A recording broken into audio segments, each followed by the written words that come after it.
pleased to be joined by Jordan Spieth of the United States Ryder Cup team. Jordan, I don't believe you'd had an opportunity to play Hazeltine until last week, so maybe you could give us your initial impressions of what you see out there.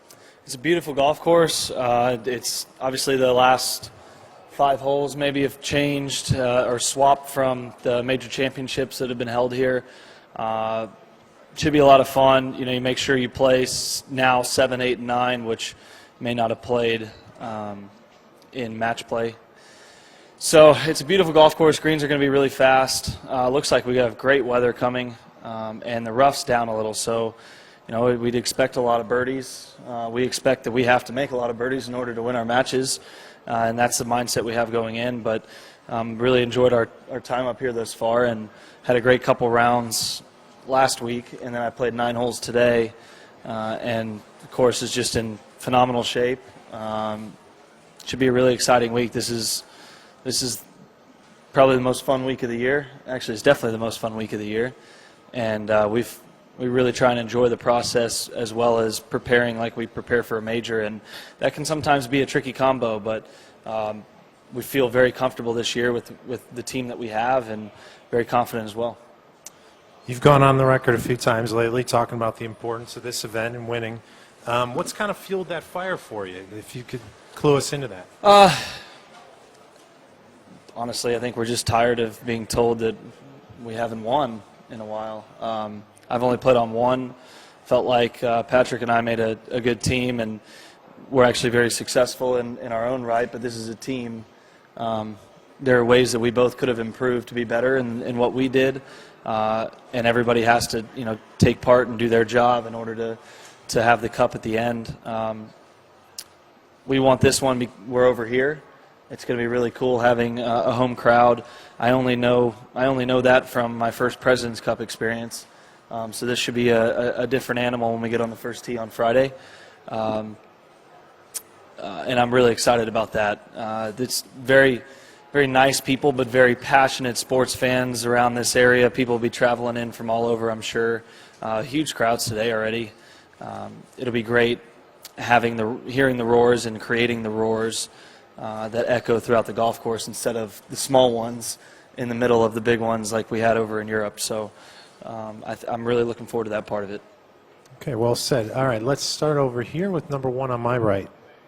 Jordan, it seems like everybody has an Arnold Palmer story. Do you have a story or just your thoughts on who will be so present in everyone's minds this week? Yeah, he certainly will be on both teams. Very inspirational to every single player in this event and everyone that really plays the game. I know he is to all of y'all. Personally, I don't have as much experience with the King than other players do on both sides, but I did have the opportunity to meet him. I've had dinner with him. I first met him on the Wednesday evening prior to the 2014 Masters, my first Masters. I went to the members' kind of cocktail reception they have outside the front of the clubhouse, the back of the clubhouse, and he was standing with Mr. Nicklaus, and I was pretty nervous I was actually more nervous there than I was on the first tee, hitting my first shot at the Masters, to walk up and just introduce myself and say hello. And I believe I had met Jack once before, but I had never met Mr. Palmer, and I just kind of stood with them for a second, and Jack did a lot of the conversing with me, but Mr. Palmer was there as well, and it was really special. I mean, you're standing with probably the 2 greatest names in the sport, and he was always, anytime I was around him or saw him, he was always treated everybody equally. Not that anybody shouldn't treat anybody different, but you know, he wanted to make everyone feel like they were his friend because he kind of wanted to be friends with everybody. And he's just probably the best people person that the game's ever seen. And you know, it's very difficult in this time now, in the age of social media and just people grabbing at you here and there, to maybe create. I don't think anybody will create the impact that he's ever had. I'm trying to make excuses for today's golfers, but he kind of transcended it, and he's the one who is very responsible for us being able to make a good living at what we do. You know, he took the game from hard working. You know, you got to win a lot of tournaments to to kind of break even for your family, to a game where Tiger then obviously stepped the pedal down and made it a different sport. So we all owe everything we have in the game of golf, at least a bit of it, to Arnold Palmer. Okay, let's go to number 4 over here, please. Jordan, what's the earliest Ryder Cup you can recall watching as a kid? And secondly, the dynamic with Patrick. What about that pairing seemed to work so well? I want to say, I was 6 years old, but 99, certainly that was big in Dallas. We had Justin Leonard, he's one of our own. I don't really remember watching it, but I remember the time of it and the excitement of it. Other than that, it would have been, the early 2002 maybe, or 4. It was something that I certainly made sure I watched every single year.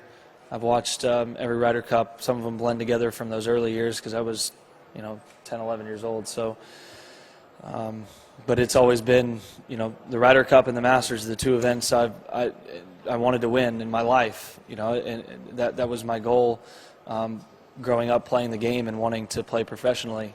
And we have an opportunity to accomplish another. The other side, the other largest goal that I've set for myself, which is exciting. The pairing with Patrick, I think, kind of because we just want to beat the crap out of each other, to be honest. No, we've played a good amount. We played a lot of golf together. We've been paired a lot, and we've always seemed to play well in the same groups. And part of it is because we want to beat each other. We always have wanted to, but at the same time, we both have a lot of confidence in the fire the other one brings. I know that if I give Patrick a 6.5 footer to win the match, he's gonna want that. He wants to step up and knock that thing right in the back of the cup and give a roar. I want the putt. I'd rather have it than him because I want to be able to be the one to do it. But we both have that confidence in each other. We've played well in the past in the same group. We just kind of can feed off each other. He seems to have, we both make a lot of birdies. His come on par 5s and 4s. Mine have been more on 4s and 3s historically. I don't know, we've kind of talked to Davis about the stats with it, and it matches up really well in that best ball format.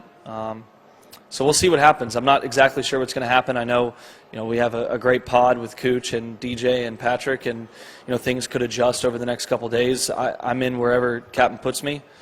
I have full trust in everything they say, that they've done the homework behind it to create the best scenario for this team. So, but that is definitely a matchup that we would look forward to playing in.